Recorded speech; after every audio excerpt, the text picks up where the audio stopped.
Le temps. Bien que pour certains d'entre nous, il peut être bénéfique, pour d'autres, pour les créatures de l'ombre et autres mains du silence, le temps nous efface de la réalité. Comme une tumeur, le temps ronge nos histoires, nos mythes et nos légendes. Aujourd'hui, notre cinéma parcourt son chemin, jusqu'à être remplacé par de nouveaux standards, de nouvelles têtes d'affiche et de nouveaux monstres.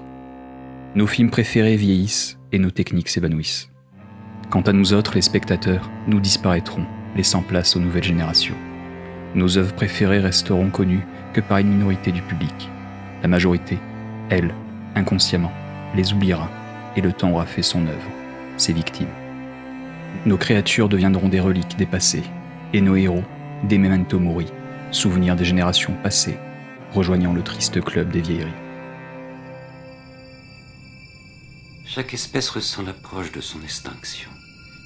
Le dernier qui restera ne rigolera sûrement pas. Dans 10 ans, peut-être moins, la race humaine ne sera plus qu'un conte pour amuser leurs enfants. Un mythe, rien de plus. Quoi? Tu trouves ça redondant? Si tu voyais ta tête, tu serais sûrement d'accord avec moi.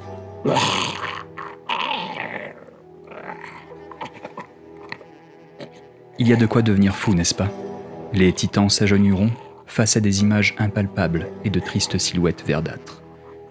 Cependant, depuis quelques années, les faiseurs de monstres et leurs créatures luttent ardemment contre leur némésis virtuelle. Les réalisateurs d'aujourd'hui, nostalgiques des maquillages, des films et des œuvres d'antan, désirent voir les monstres et les techniques qui les ont accompagnés jusqu'ici.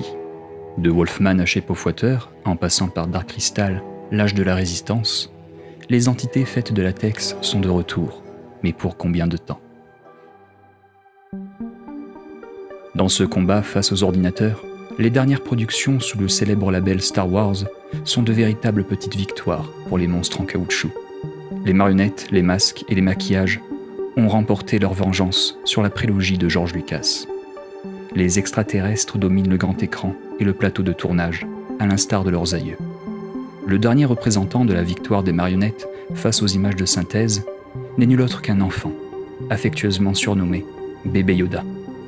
Cette petite merveille, créée par Legacy Effect, faite en silicone et articulée par plusieurs techniciens, représente à elle seule, encore une fois, la puissance du palpable. La réalisatrice de l'épisode 3 de la série The Mandalorian, Deborah Shaw, trouvait que tourner avec la petite marionnette était un instant magique. Durant un maigre instant, l'enfant a bien failli être remplacé par une image de synthèse, mais au moment fatidique où la marionnette est retirée du plateau, un acteur insulte les responsables en les traitant de lâches et demande de remettre immédiatement la petite créature verte en place.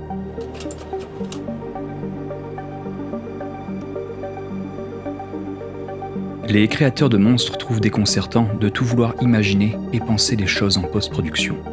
Où est passé le temps de la débrouille, des fils de pêche et des subterfuges hasardeux? Où est le plaisir de toucher une créature ou de concevoir des trucages improbables et des plans de caméra invraisemblables? J'entends un murmure, un appel, le retour à une forme d'art cinématographique lancée par les légendes du cinéma, comme Jim Henson, Rick Baker, Rob Bottin, Tom Savini ou encore Greg Nicotero.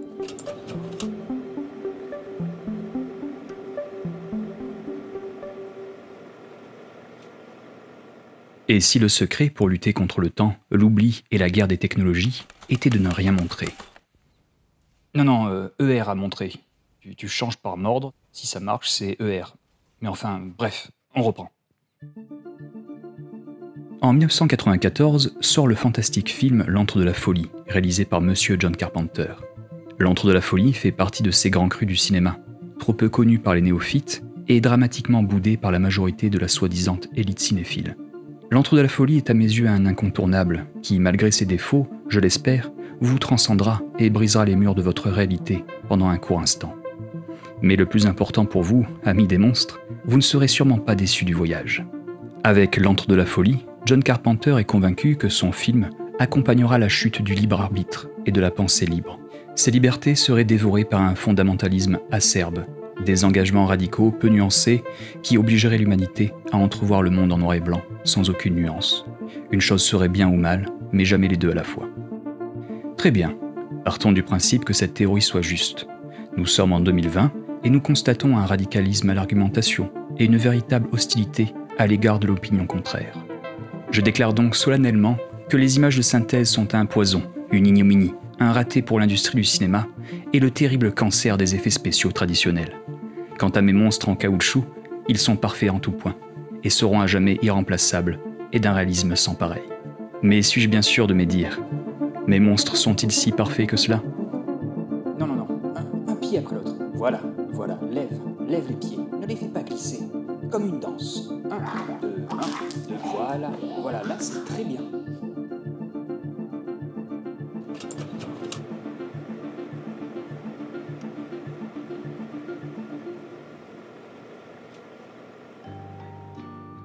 Nul film sorti des profondeurs de la mer ne serait plus terrifiant que Les Dents de la Mer, réalisé par Steven Spielberg en 1975.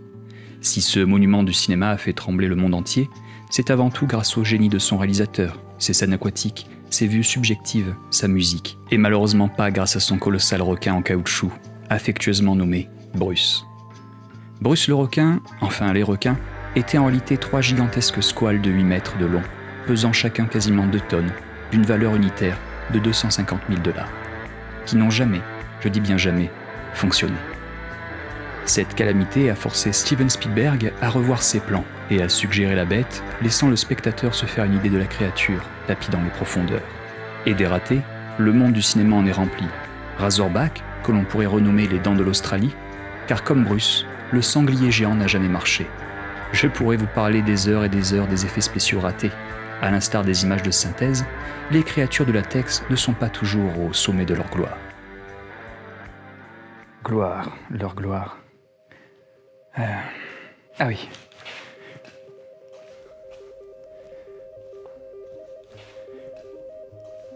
Notre problématique était, et si le secret était de ne rien montrer?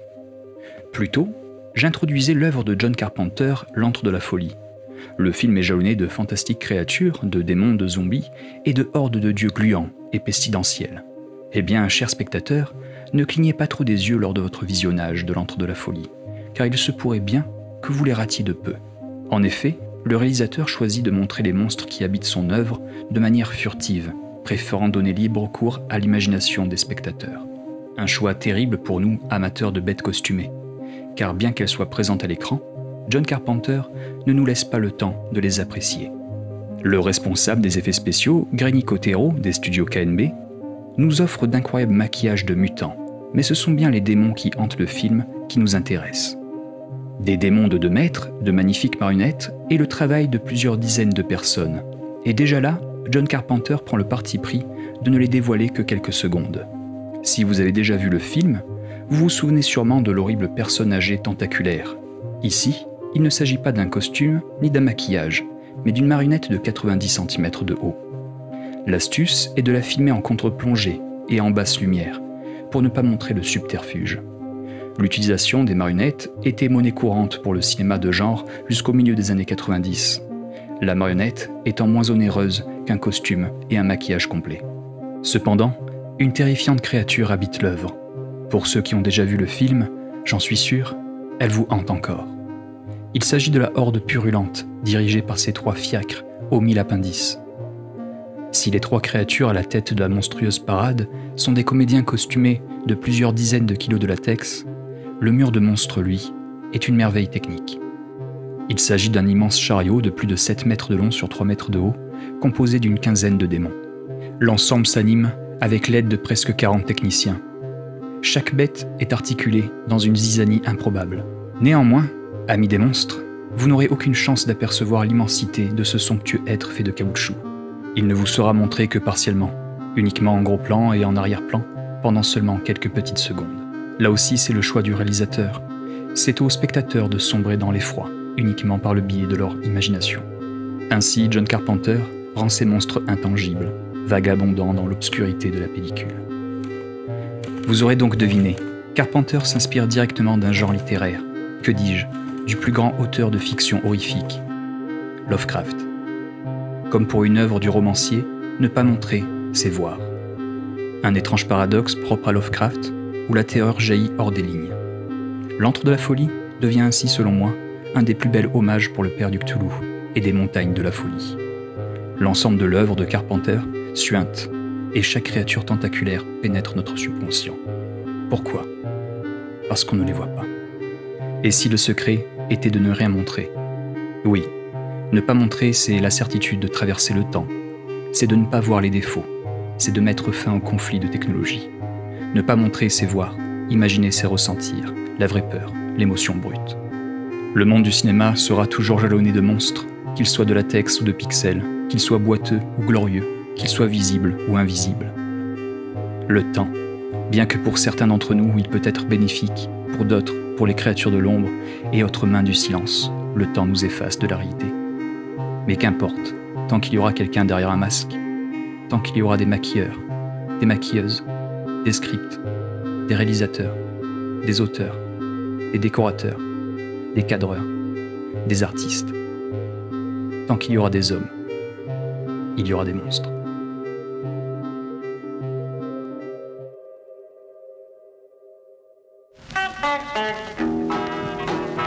Have you ever met Miss Lindy? She's a gal with the bright red hair. Now she's standing